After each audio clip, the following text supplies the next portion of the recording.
Hola, hola, buenas noches. Bienvenidos al programa. Yo soy Jaime Bailey y estamos saliendo en vivo en directo desde Miami para todo el mundo.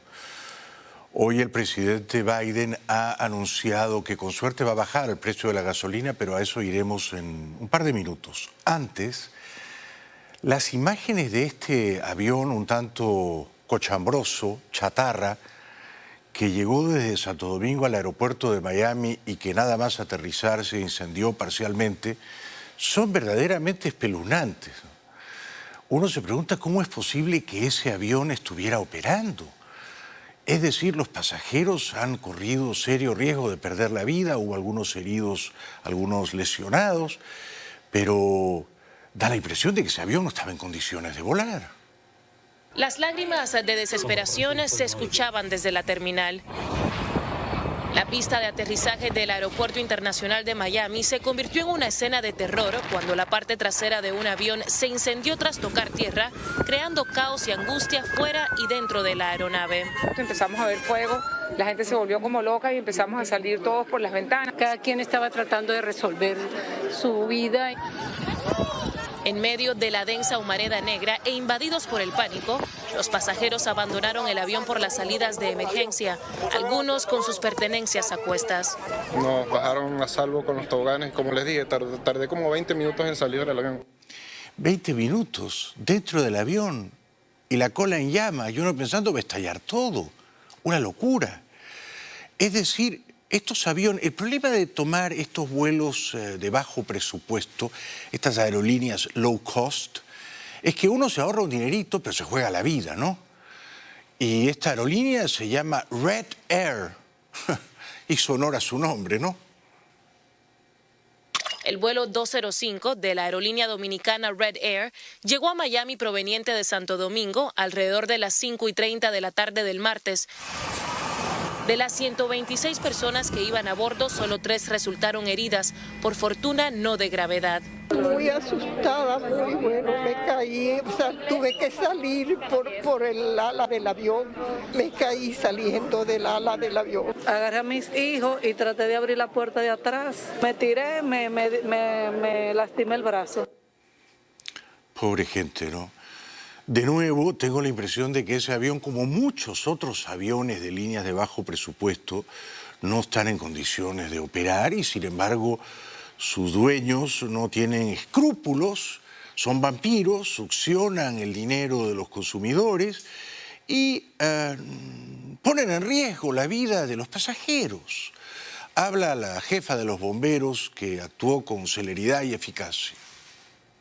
Mientras los pasajeros eran puestos a salvo, los bomberos extinguieron las llamas sin contratiempos. Nuestros camiones de respuesta, los cuales tienen una espuma especial, empezaron a trabajar rápidamente a apagar este incendio. Eso es un milagro, porque todos salieron sin heridos graves y todos van a reunirse con sus familias, sus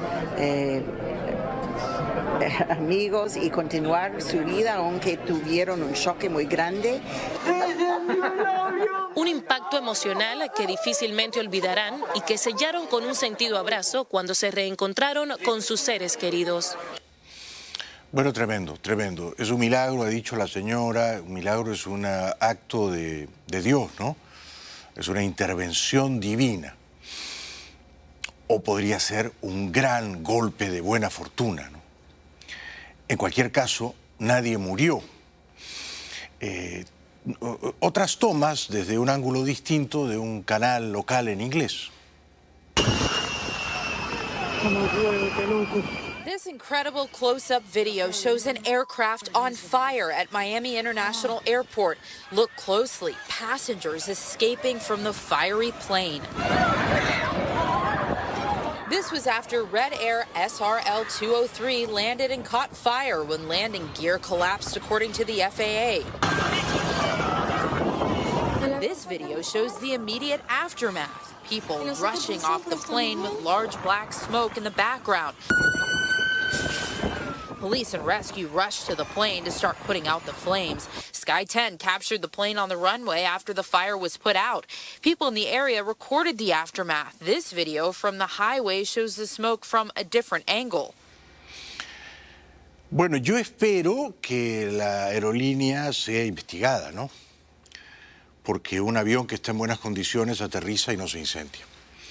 Hoy el presidente Biden ha dado una noticia aparentemente buena a todos quienes consumimos gasolina para movilizarnos en automóviles o en otras formas de transporte vehicular, en buses, en camiones.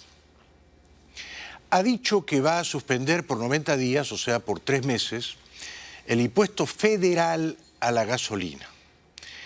Ese impuesto equivale a 18 centavos por cada dólar que uno paga en la gasolinera. Esto quiere decir que si Biden acierta, pero muchos economistas y muchos congresistas creen que va a errar, el precio de la gasolina podría disminuir, al menos en los próximos 3 meses, en los próximos 90 días, 18%. Ahora está más o menos en $5 el galón. Esta es una reducción teórica, vamos a ver si se verifica en la práctica, de aproximadamente $1 por cada galón. Bajaría de 5 a 4 y un pelín. Muy bien, ¿no? Nos ahorramos casi $1 por cada galón de gasolina. Fantástico, fantástico. ¿Funcionará? Puede que sí, puede que no. Primero, esta es una propuesta de Biden que tiene que ir al Congreso. El Congreso la tiene que aprobar. Segundo, aun si el Congreso la aprueba, las gasolineras no están obligadas a bajar el precio en 18% por galón. No están obligadas. Y ahora les voy a explicar por qué muchos economistas creen que la idea de Biden es bien intencionada, pero podría fracasar. Today I'm calling on Congress to suspend the federal gas tax for the next 90 days through the busy summer season, busy travel season. Here's what that means. Every time you go to the gas station to fill your tank, the federal government charges an 18-cent tax per gallon of gas that you purchase and a 24-cent tax per gallon of diesel you purchase. It's a tax that's been around for 90 years. It's important because we use it for the Highway Trust Fund to keep our highways going. Yo aplaudo la determinación del señor Biden. Lo apoyo, 100%. Yo estoy siempre a favor de un gobierno que baja los impuestos. Siempre. Cualquier gobierno, de izquierda, de derecha, progresista, conservador, que me baja los impuestos, yo lo aplaudo. Ahora, esa baja en los impuestos de 18 centavos por cada galón de gasolina, ¿se va a verificar cuando vamos y echamos 8 o 10 galones y llenamos el tanque? ¿Nos vamos a ahorrar 18%? Puede que sí, puede que no. Puede que el señor de la gasolinera no baje sus precios en 18%. ¿Por qué? Porque puede que el precio del petróleo siga subiendo a 135, a 140, a 150 dólares por barril. Si el precio del petróleo sigue subiendo, y los economistas consideran que esto va a ocurrir, entonces las gasolineras no van a bajar el precio de la gasolina porque, para entendernos, el precio de la gasolina está brutalmente alto debido a que el precio del petróleo se ha disparado. ¿Por qué se ha disparado el precio del petróleo? Es simple, es un asunto de oferta y demanda. Nada más, nada más. Ha bajado la oferta de petróleo, ha bajado, y ha subido la demanda. En algún momento, en el peor momento de la pandemia, a principios de 2020, como nadie salía a la calle y nadie iba a la gasolinera, nadie usaba sus vehículos, el precio de la gasolina estaba bajísimo. De nuevo, oferta y demanda. Había abundante oferta de gasolina, abundante oferta de petróleo, pero escuálida, ínfima demanda de los consumidores, se desplomó el precio de la gasolina. Ahora es lo contrario. ¿Por qué ha bajado la oferta de petróleo en el mundo? Principalmente por la guerra en Ucrania. Porque Estados Unidos y Europa ya no le compran petróleo a Rusia. Rusia le está vendiendo su petróleo a la China y a la India. Entonces entra menos petróleo ruso aquí. Estados Unidos importa más o menos el 8% de todo el petróleo que importa venía de Rusia. Ahora no viene. Entonces, ha bajado 8%. la oferta de petróleo que venía para acá. Rusia, la mitad del petróleo que importaba a Europa, la mitad se lo compraba a Rusia. Por eso también en Europa se ha disparado el precio de la gasolina. Biden está optimista, muchos economistas no, y muchos congresistas republicanos y demócratas creen que la idea de Biden va a fracasar. ¿Qué significaría que fracasara?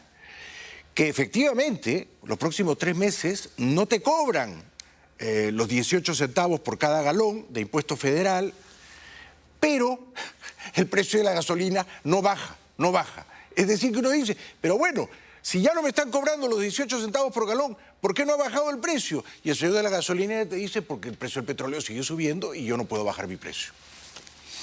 But what I'm proposing is suspending the federal gas tax without affecting the Highway Trust Fund. And here's how we do that. With the tax revenues up this year and our deficit down over $1.6 trillion this year alone, we'll still be able to fix our highways and bring down prices of gas. We can do both at the same time. Ojalá, fantástico. Yo de verdad lo apoyo en esto a Biden sin ningún cinismo. Lo apoyo. Y apoyo que Biden diga es hora de dar un alivio a los consumidores. Siempre que el Estado, confiscatorio, entrometido, elefantiásico, saca sus manos de nuestros bolsillos, yo digo fantástico, fantástico. ¿Eso significa que bajará el precio de la gasolina? Soy altamente escéptico, altamente. En la campaña de 2008, Obama contra McCain, a Obama le dijeron, anuncia que vas a suspender el impuesto de 18 centavos por galón a la gasolina, que va a bajar el precio de la gasolina. Obama lo estudió y dijo no, es una idea que no va a funcionar. Hillary Clinton lo estudió y dijo no, es una idea que va a funcionar. Es decir, tanto Obama como Hillary dijeron esta idea no funciona, pero Biden está desesperado. By suspending the 18-cent gas tax, federal gas tax, for the next 90 days, we can bring down the price of gas and give families just a little bit of relief. I call on the companies to pass this along, every penny of this 18-cent reduction to the consumers. There's no time now for profiteering. There are a number of other proposals by Democrats in the House and the Senate, and I hope my call for action can help move those proposals forward as well. En realidad Biden no tiene la culpa de que el precio del petróleo haya subido y tampoco tiene la culpa de que el precio de la gasolina en consecuencia o por consiguiente haya subido también. No es culpa de Biden, es oferta y demanda en el mercado global del petróleo, ¿no?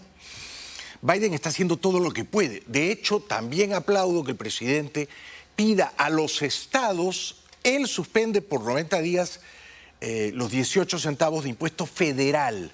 Pero hay otro impuesto, es increíble cómo nos mete la mano al bolsillo, ¿no?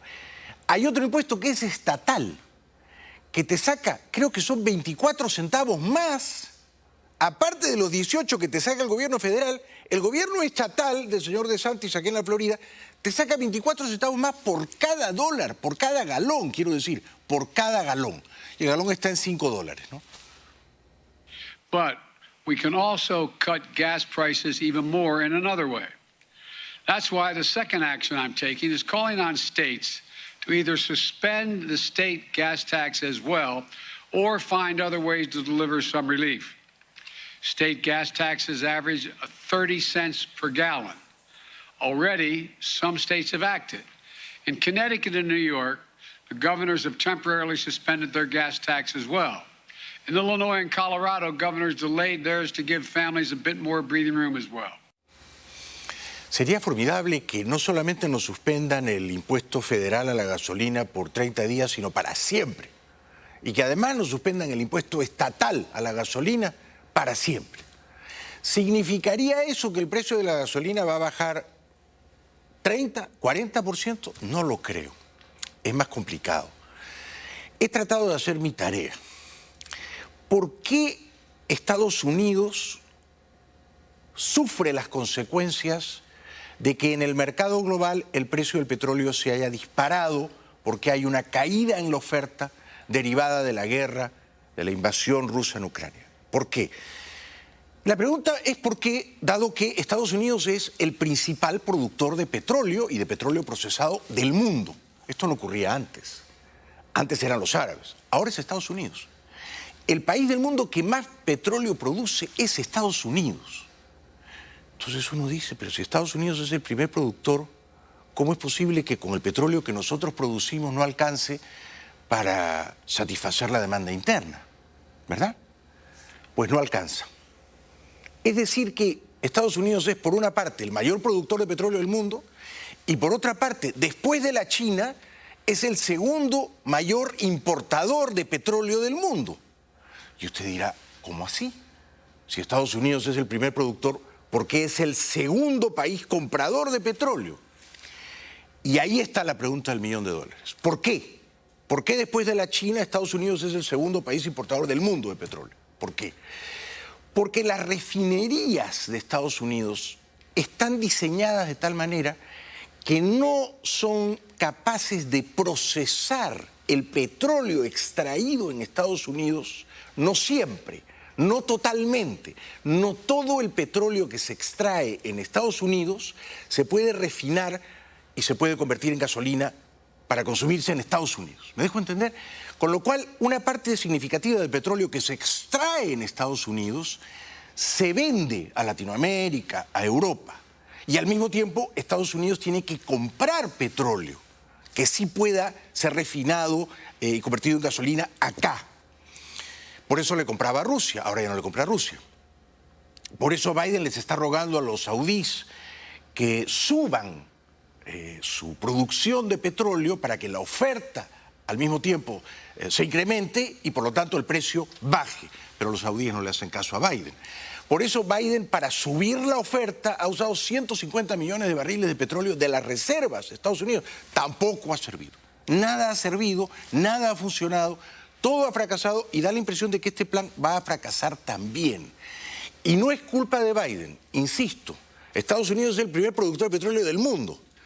Pero sus refinerías, habría que reconfigurar sus refinerías para que pudieran procesar correctamente todo el petróleo que se extrae acá. We cut off Russian oil into the United States, and our partners in Europe did the same, knowing that we would see higher gas prices. We could have turned a blind eye to Putin's murderous ways. The price of gas wouldn't have spiked the way it has. I believe that would have been wrong. So for all those Republicans in Congress criticizing me today for high gas prices in America, are you now saying we were wrong to support Ukraine?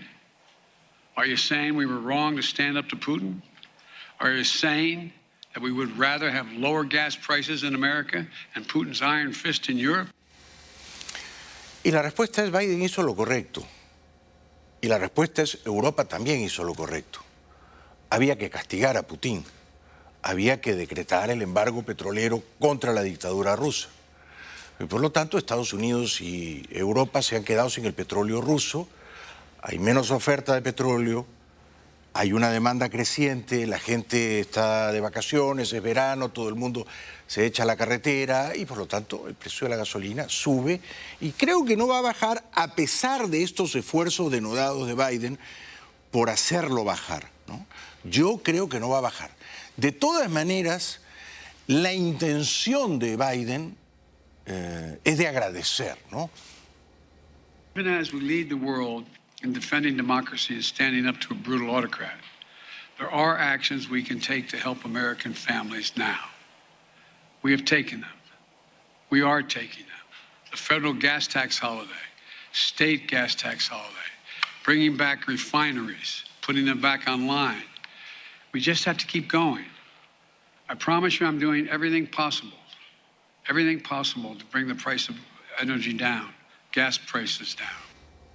Y es verdad, y yo le creo, y el pobre hombre está mortificado y sabe que el precio de la gasolina tan disparado y la inflación tan desbocada le hacen un daño a su capital político terrible. Él lo sabe.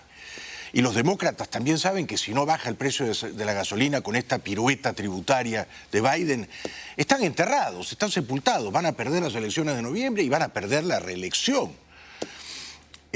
Pero no hay nada que pueda hacer Biden. Ahora usted me dirá, pero entonces ¿por qué la refinería de Estados Unidos no la reconfiguran para dejar de importar petróleo y para usar solamente el petróleo que sacamos de acá y atender la demanda interna? Aparentemente no es fácil, aparentemente los dueños de las petroleras que están felices, porque están llenándose los bolsillos, no lo quieren hacer, tampoco los puedes obligar.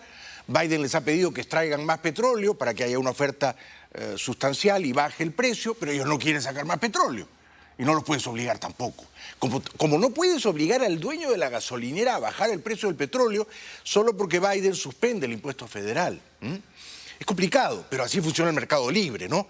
Es decir, el gobierno de Biden no fija los precios de la gasolina autoritariamente como si estuviéramos en Venezuela. No es así. Y Biden recuerda, y no exagera, y no hace demagogia, que este problema se originó con la invasión de Putin a Ucrania y con la acción de Occidente de dejar de comprar el petróleo ruso. And let's remember how we got here. Putin invaded Ukraine. Putin invaded Ukraine with 100,000 forces. Just look at the facts. Since the start of the war in Ukraine this year, gas prices have risen by almost $2 a gallon in the United States and sometimes more around the world. I said at the time, siding with Ukraine during the most serious aggression in Europe since World War II, defending freedom, defending democracy, was not going to go without cost for the American people and the rest of the free world. Yo creo que antes de que Putin invadiera Ucrania el 24 de febrero de este año, él pensó que Occidente no iba a tomar acciones tan resueltas o sanciones tan severas contra su dictadura. Él pensó, no, van a seguir comprándome el petróleo, en Europa van a seguir comprándome el gas, dependen de nuestras fuentes de energía, si dejan de comprarme el petróleo, el precio de la gasolina se dispara, los chinos son mis aliados, los saudíes son mis aliados, China me compra el petróleo que no me compra Europa, y eso está ocurriendo. Es decir, que el precio del petróleo no ha bajado para Putin, y él no ha dejado de vender su petróleo, antes se lo vendía a Europa, ahora se lo vende a la China y a la India. Pero le falló el cálculo porque sí le han golpeado con un martillo en el bolsillo, ¿no? Las sanciones económicas le han pegado duro, y le falló el cálculo también porque Occidente ha dado armas eficaces de alta tecnología a Ucrania. De tal manera que es verdad cuando Biden dice, sabíamos que las sanciones a Rusia traerían un incremento del precio de la gasolina y ese incremento, a su vez, trae un detrimento en la imagen política de Biden. Russia is also one of the largest oil producers in the world. We cut off Russian oil into the United States, and our partners in Europe did the same, knowing that we would see higher gas prices. Ahora, usted pensaría, y estoy buscando el precio exacto, que si el precio de la gasolina sube y sube y sube y está en $5 promedio por galón, la gente va a comprar autos eléctricos, ¿no? Uno pensaría eso, ¿no? Uno diría, bueno, si ir a la gasolinera es ir al matadero, la gente va a comprar autos eléctricos y las acciones de Tesla se van a disparar, ¿verdad? No ha ocurrido así. En los últimos 6 meses que el precio de la gasolina puede que haya subido 40 o 50%, las acciones de Tesla han bajado 33%. Y uno dice, entonces el mundo está loco, porque el precio de la gasolina sube 40 o 50% en medio año y el valor de las acciones de Tesla, el principal fabricante de autos eléctricos en Estados Unidos, cae 33% en 6 meses. 33%. Es decir, el señor Elon Musk, el hombre más rico del mundo, en apenas 6 meses es 33% menos rico. Quiero decir, su fortuna se ha encogido. Las acciones estaban en enero de este año, de Tesla, en $1.200 por acción. $1.200 por acción. Ahora están en 708. ¿Usted sabe lo que es ver caer la acción de 1.200 a 708? Bueno, vamos a la pausa y continuamos enseguida con la alta inflación en Estados Unidos y con las investigaciones del Comité Congresal del 6 de enero de 2021 por el asalto al Capitolio. También, por supuesto, las conversaciones entre Duque y Maduro para reabrir la frontera y, en fin, la luna de miel que uno percibe entre el dictador venezolano Maduro y el presidente electo colombiano, el señor Petro. Ya regresamos.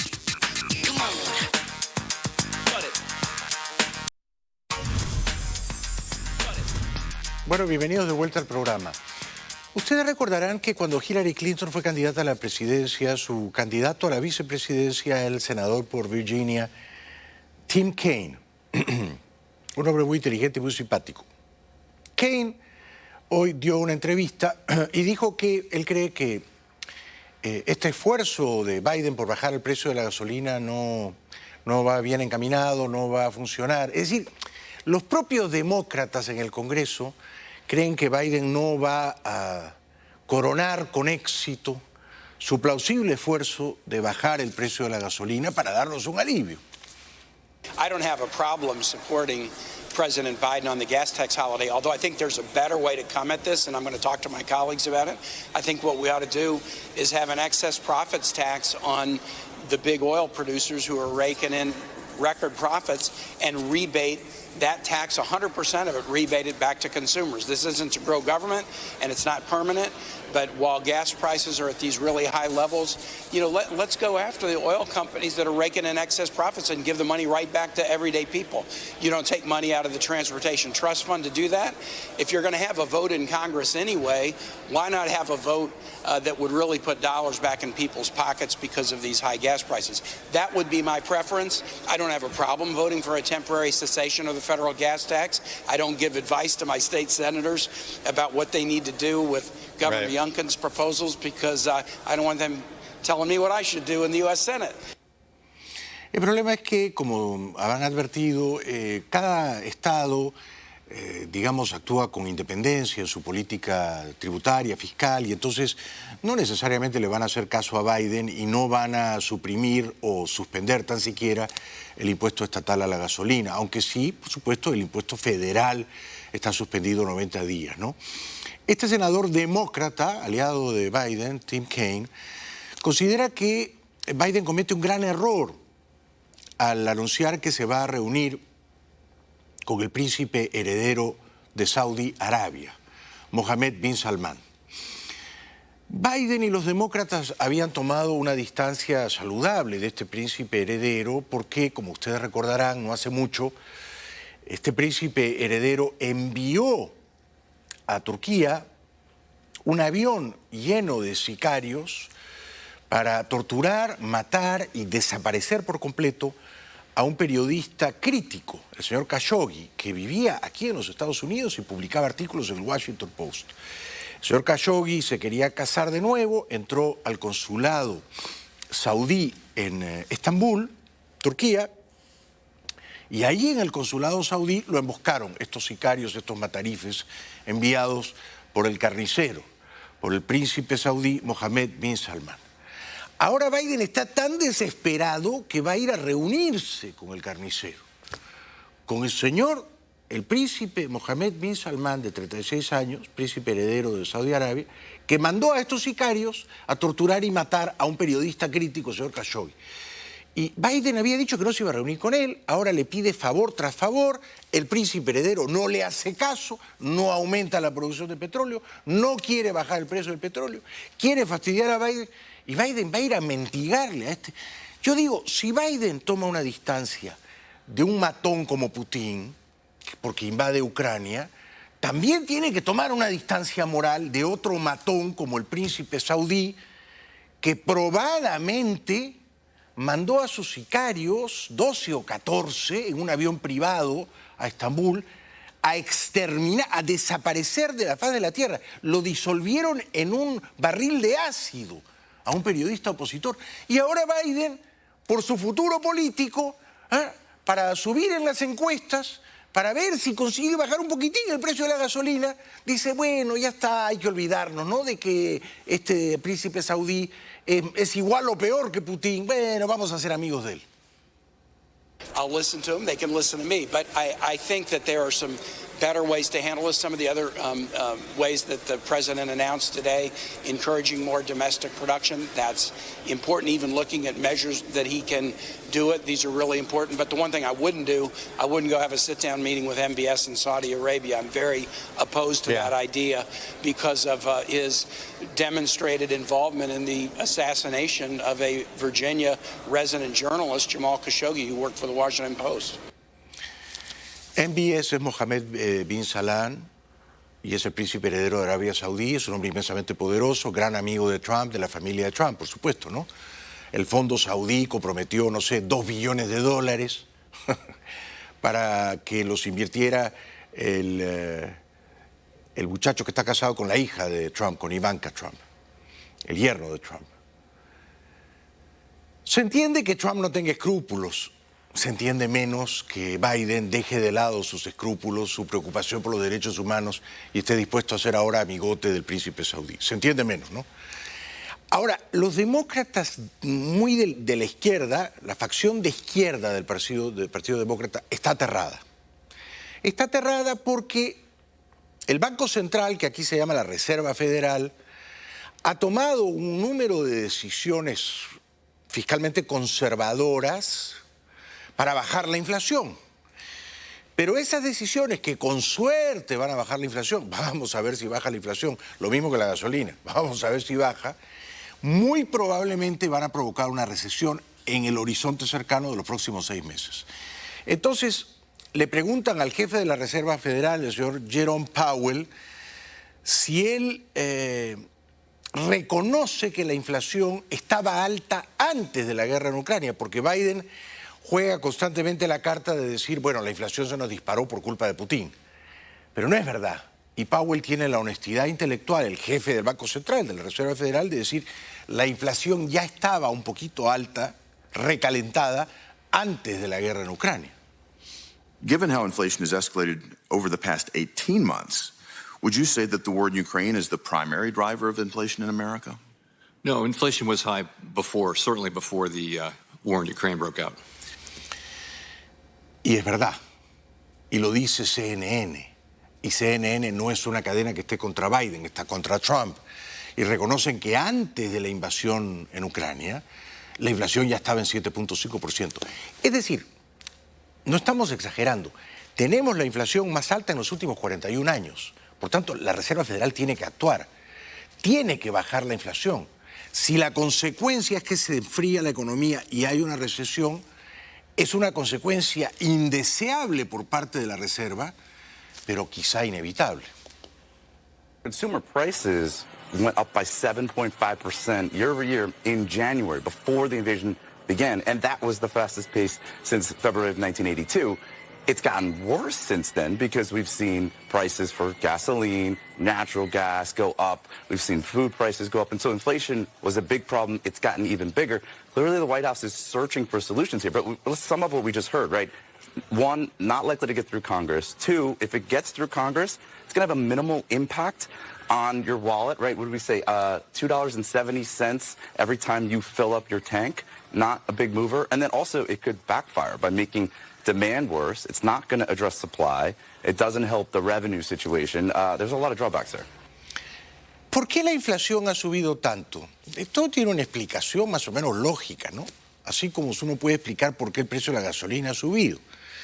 La inflación ha subido porque desde que comenzó la pandemia a principios de 2020, todo el 2020, todo el 2021, ustedes se acordarán que el gobierno, primero con Trump, después con Biden, te mandaba cheques semanales, paquetes de estímulo. La gente recibía $300 por semana, más o menos, en promedio, ¿no? Entonces la gente no iba a trabajar, el gobierno le regalaba dinero, incluso cuando alguna de esa gente podía volver a su trabajo, el gobierno le seguía regalando dinero, por consiguiente esa gente no quería volver a trabajar, es así. Cuando el gobierno te regala dinero, la gente no trabaja, mucha gente no trabaja. Pero ese dinero que el gobierno regalaba era dinero que se estaba fabricando, que se estaba imprimiendo. Cuando tú emites demasiado papel moneda, imprimes más dólares de los que debieras, entonces se envilece, se devalúa el valor de compra de esa moneda que tú estás imprimiendo. Eso ocurre en cualquier parte del mundo. Ocurrió aquí y ocurre en cualquier parte del mundo. Se ha visto más claramente en los países con hiperinflación, ¿verdad? En América Latina. Argentina bordea la hiperinflación, está muy cerca de 100% anual. Por supuesto, Venezuela está en hiperinflación. Perú a fines de los 80 estuvo en hiperinflación brutal de millones % al año. ¿Por qué? Porque hay un gobernante irresponsable que gasta más de lo que recauda y que le da a la maquinita, imprime. Pesos o bolívares o soles, y ese dinero, esa moneda vale cada vez menos. Así que la culpa de la inflación no la tiene Putin y la guerra nuclear, la culpa de la inflación la tienen los gobiernos de Trump y Biden por emitir moneda inorgánica para regalarle dinero a la gente. Háganse cargo. Ahora Biden increíblemente pide más dinero. Biden todo el tiempo pide más dinero. Por eso yo lo aplaudo cuando dice bajo los impuestos a la gasolina. ¿Para qué pide más dinero? Dice, para estar preparados para una segunda pandemia. Y esto, por supuesto, provoca estupor. Mr. President, are you confident you have, I know you're looking for more money from Congress for this vaccine campaign and for COVID funding going into the fall. How much of the supply of vaccines for these small children is there, and how many of the nation's kids will you be able to get vaccinated before you need more money from Congress? Well, we'll get through at least this year. We do need more money, but we don't just need more money for vaccines for children eventually. We need more money to plan for the second pandemic. There's going to be another pandemic. We have to think ahead. And that's not something the last outfit did very well. That's something we've been doing fairly well. That's why we need the money. Bueno, es terrible, ¿no? Es una suerte de tic o de trastorno, de obsesión compulsiva que tienen los políticos, ¿no? Siempre están pidiendo más dinero, siempre quieren gastar más dinero. Ojo con Petro en Colombia. Este es otro que seguro, acuérdense de mí, el segundo, el tercer año, no ahora estamos todos de luna de miel, sí, claro, el tercer año. Petro no va a recaudar tanto dinero con sus aumentos de impuestos a las 4.000 familias más ricas de Colombia, no va a recaudar. Va a recaudar menos dinero de petróleo, menos dinero de carbón, porque no quiere industrias extractivas que contaminan. Y va a gastar y gastar y gastar. Va a gastar mucho más de lo que ingresa. Y entonces, ¿cómo va a conseguir el dinero faltante? ¿Cómo va a cubrir ese agujero negro fiscal? A darle a la maquinita, a imprimir pesos colombianos inorgánicos. Y eso, al tercer y cuarto año de Petro, acuérdense de mí, va a azuzar, va a disparar la inflación. Ojalá me equivoque, ¿no?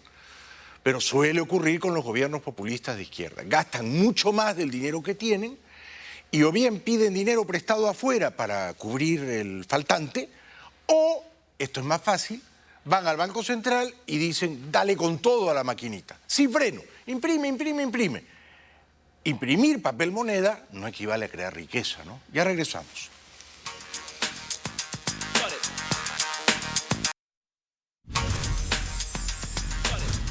Bienvenidos de vuelta al programa. Se confirma que el presidente electo colombiano Gustavo Petro ha hablado por teléfono con el dictador venezolano Maduro. Conversaciones entre Gustavo Petro y Nicolás Maduro. El presidente de Venezuela y el mandatario electo de Colombia afirmaron el miércoles que hablaron sobre la disposición de restablecer la normalidad en las fronteras, afectada desde 2015.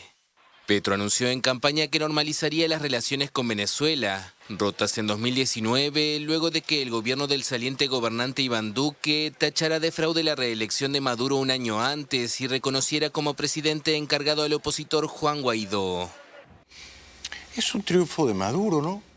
Porque Petro, que es un presidente elegido democráticamente, condesciende a hablar por teléfono con él. Y no le dice, señor Maduro, yo voy a reabrir la frontera con Venezuela si usted libera a todos los presos políticos. No le dice eso. Podría decírselo, ¿no? Podría decirlo en público. Colombia va a reanudar relaciones con Venezuela siempre y cuando en Venezuela se libere a todos los presos políticos.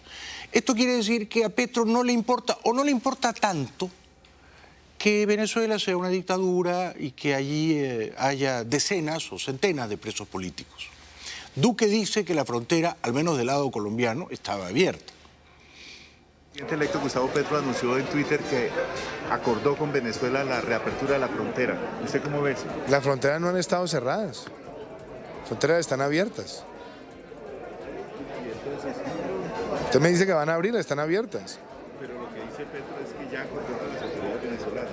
Bueno, yo le estoy diciendo, me dicen, van a abrir fronteras, yo le estoy diciendo, las fronteras están abiertas. Aquí lo importante es, sobre todo, que nosotros sigamos garantizando, sobre todo del lado venezolano, es que no haya connivencia con el terrorismo. Porque allá está Pablito, porque allá está Antonio García, porque allá está Iván Márquez. Entonces, que los devuelvan, que los manden a que los capturen y los extraditen para que le muestren a Colombia que hay voluntad de colaborar con nuestro país. ¿Cuánta razón tiene el presidente Duque? Entonces Petro podría decir también, no solo libere el preso político, señor dictador Maduro, podría decir, si usted quiere reanudar relaciones normales, diplomáticas entre nosotros, devuelva a los terroristas que protege, ¿ah? Iván Márquez y otros aún peores. La frontera se cerró en 2019. Se cerró porque Duque tomó 2 o 3 decisiones inteligentes. Una, reconocer a Guaidó como presidente venezolano, y otra, en consecuencia, suspender las relaciones diplomáticas con la dictadura venezolana. Estuvo bien Duque cuando hizo eso. La frontera colombo-venezolana, que fue la más activa de América Latina, cerró en 2019 tras la ruptura de relaciones entre ambos países, aunque a partir de 2015 el paso vehicular ya estaba restringido. Desde entonces, el uso de las llamadas trochas, pasos clandestinos en la porosa frontera de más de 2.200 kilómetros, proliferó entre los pobladores a los dos lados. El tránsito peatonal y fluvial se reanudó parcialmente a finales de 2021, pero el paso de vehículos y mercancías sigue cerrado en la ciudad colombiana de Cúcuta, donde se encuentran los principales puentes fronterizos. Supongo yo que reabrir la frontera va a beneficiar más a los venezolanos, porque son ellos los que quieren irse a Colombia. Del todo, definitivamente, o al menos un día a comprar y luego regresar a Venezuela, como ocurría antes, ¿no? O sea, que cerrar la frontera ha perjudicado más a los venezolanos, me parece a mí. Ahora, hay algunos venezolanos en la zona fronteriza que están contentos porque ha ganado Petro. ¿Quién los entiende? En fin. En el puente fronterizo Simón Bolívar, en la frontera binacional, algunos venezolanos recibieron con los brazos abiertos la noticia del triunfo de Petro. Estoy de acuerdo que haya ganado Petro porque la ideología que tuvo el presidente Chávez fue a unir a América, y entonces yo creo que Petro va a cumplir esos sueños. Pues. Estoy de acuerdo que Colombia tiene un nuevo presidente. Yo sé que el presidente va a gobernar para los que fueron excluidos en un tiempo. Bueno, es una señora que es chavista, que sigue siéndolo y que quiere que Petro sea chavista también. En fin, hay que respetarla, ¿no? Hay otra gente que tiene miedo de que Petro sea tan chavista como Maduro. Yo ruego a todos los dioses y a todas las vírgenes que Petro sea inteligente y no sea chavista en el poder. Pero es precisamente esta asociación entre Petro y el chavismo lo que provoca temor entre una parte de la población. No obstante, el exguerrillero colombiano marcó distancia con el gobierno de Maduro durante la campaña electoral, llegando a calificarlo de dictadura. Esperemos que no sea como en Venezuela, que lejos de prosperar económicamente, hemos ido en retroceso en cuanto a servicios, en cuanto a economía, en cuanto a la salud. Esperemos que sea algo diferente a lo que estamos viviendo y lo que hemos vivido en los últimos años en Venezuela. Después de la pausa, ¿dónde están los 18 policías desaparecidos en Ecuador? Ya volvemos.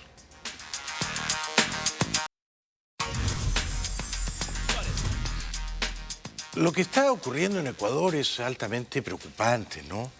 Es decir, no es aceptable que un movimiento indígena se crea con derecho de imponerle la agenda al presidente democrático, señor Lasso. Lasso fue elegido por el pueblo. La agenda la dicta Lasso. Acierta o se equivoca, es problema suyo. Pero este movimiento indígena sale a las calles, destruye todo, quema todo, vandaliza todo y de paso desaparecen. ¿En qué país serio del mundo desaparecen 18 policías en medio de una turbamulta. Los tienen que haber secuestrado. Ruego a los dioses y a las vírgenes que no los hayan matado. ¿Cómo es posible que estos matones, estos vándalos, dobleguen, subordinen a la fuerza policial y la humillen de esta manera? 18 policías se encuentran desaparecidos tras un ataque de indígenas contra instalaciones policiales el martes en Puyo, en la Amazonía ecuatoriana. Eso informó el miércoles el ministro del Interior, Patricio Carrillo. El ataque también dejó un manifestante fallecido, mientras que 6 policías resultaron heridos con traumas severos y con perdigones, y 3 más fueron retenidos por indígenas. La turba empieza a buscar incendiar con personal policial todavía al interior de los patrulleros, empieza a realizar saqueos, la quema de instalaciones público-privadas, como el Banco de Guayaquil, como la Cruz Roja. La policía no actúa. Lo vimos también en otras protestas callejeras en América Latina. La policía no actúa porque le han dado la orden de no actuar, de no reprimir, de no arrestar, de no disparar. Como la policía no actúa, los matones doblegan a la policía y hasta los secuestran y hasta los desaparecen. El gobierno y la policía, las fuerzas del orden, la gendarmería, tienen que saber defender a la democracia. La democracia no puede estar expuesta al capricho de unos vándalos, unos matones, unos gamberros callejeros que salen con un palo y con unas bombas incendiarias y creen que desde allí pueden gobernar el país. La República, las armas de la República están para sostener la legalidad. ¿Dónde está el señor Lasso y sus ministros? No sean pusilánimes. El gobierno de Ecuador se negó el miércoles a derogar el estado de excepción que rige en 6 provincias, como demanda el movimiento indígena, para poner fin a las protestas nacionales que llevan ya 10 días y que han dejado 2 muertos, decenas de heridos y detenidos. Unos 10.000 indígenas llegaron a Quito esta semana para pedir la rebaja de los precios de los combustibles y han chocado con la policía en violentos enfrentamientos. Todo el mundo quiere que baje el precio de la gasolina, allá también en Ecuador. Pero la ley se respeta y a la policía se la respeta. 18 policías ecuatorianos desaparecidos. Yo no lo puedo creer. Ya regresamos.